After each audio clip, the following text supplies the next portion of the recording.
Good morning. How are you doing this morning? This is Keith Neal for Morning Cup of Keith, and I am a creativity coach.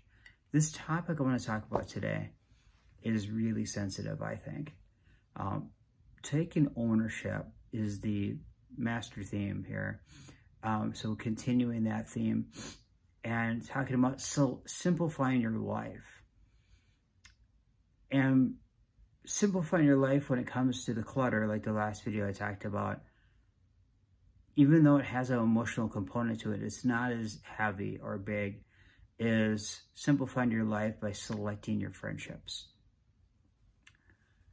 So being careful who you let into your circle is huge, and it could be a heavy component in your life on who you choose.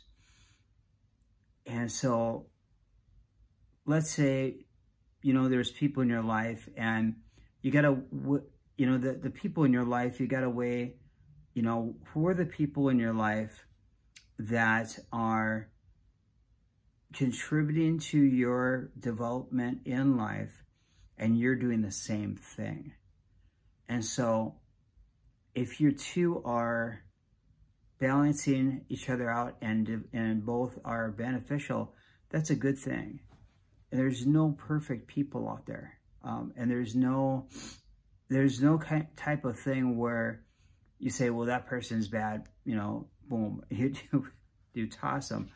But you want to be able to make sure that you both are contributing to each other. And I would say that if you're identifying that, then just work with that person to do that with each other, to balance each other out. If they're unwilling, then well, it's simple. It becomes a simple situation that is to spend less time. I ran into that just a few weeks ago, and I had to cut loose someone I've known for years, but was just way too bombastic and way too negative, and it just was knocking me around, and I had to cut that person loose from my life. So healthy relationships should work both ways, and you just need to be around people that are going to push you up rather than drag you down. So the pushing up are the people that are the encouragers, nurturers, comforters. They're compassionate. They are excited to see you, and they are wanting the best for you. Very, very low in jealousy, very low in envy. Just, they may say that, but out of jest. But they want the best for you. And in return, we want it to work to both ways. You want the same. You want to be able to do the same thing, and take that ownership with your relationship and make it go up rather than down. Down, victims, people that are miserable, where they're miserable and you come in happy and they get upset and they want you to be miserable with them. Those are the type of people that you can try and develop and help, bring up, and hopefully they will do the same. But if it becomes a point where it becomes toxic, you need to, select them out of your life. We need to learn things from people we hang out with. And we should be able to be teaching them things and them teaching us as well. And you want to be in the same wavelength. You don't want to just hang out with people you just only see at social gatherings, and there's just no depth to that relationship. And you want to be able to trust them too.